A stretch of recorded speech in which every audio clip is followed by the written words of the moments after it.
నేను మంత్రి అయినప్పుడు ఒక క్వశ్చన్ వేస్తే ఆ క్వశ్చన్ ఎలా వెయ్యాలో నేర్చుకోవాలి. ముందు ఏ ఫామ్లో వెళ్ళాలా?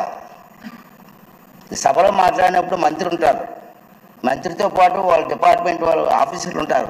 మీరు మాట్లాడింది మీ సమస్యని ప్రజెంటేషన్ చేసే విధానాన్ని నేర్చుకోవాలి. ఒక కావలిస్తే చంద్రబాబు నాయుడు పెద్దలతో మాట్లాడి మీకు ట్రైనింగ్ క్యాంప్స్ పెడదాం.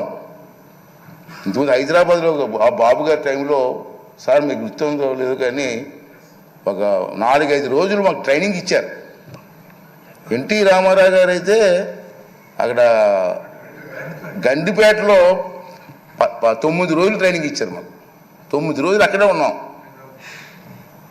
ఏ సమస్యని ఎలా ప్రజెంటేషన్ చేయాలా, క్వశ్చన్ అవర్లో ఏ సమస్య రేజ్ చేయాలా, 304లో ఏంటి ఇవ్వాలా, కాళ్ళ టెన్షన్లో ఏంటి ఇవ్వాలా, బడ్జెట్ స్పీచ్ ఎలా మాట్లాడాలా, ఇవన్నీ కూడా మనం ట్రైనింగ్ తీసుకోవాల్సిన అవసరం ఉంది. మనం ఏ సిగ్గుపడవలసిన లేదు. ప్రజా సమస్య నేర్చుకోవడం తప్పు లేదు.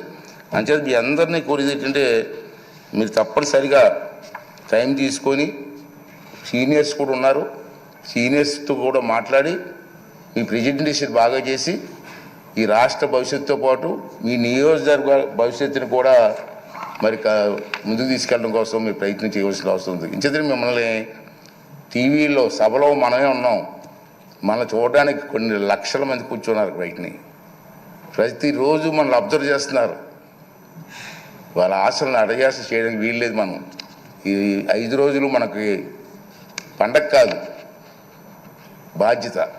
5 సంవత్సరాలు మనందరం కష్టపడి ముందుకెళ్ళవలసిన అవసరం ఉందని చెప్పి మనం చేస్తున్నాను. చాలా ఉన్నాయి. బడ్జెట్లో డిమాండ్స్ ఉంటాయి మనకి. ఇది బడ్జెట్ పెడతారు కదా, బడ్జెట్లో డిమాండ్స్ ఉంటాయి.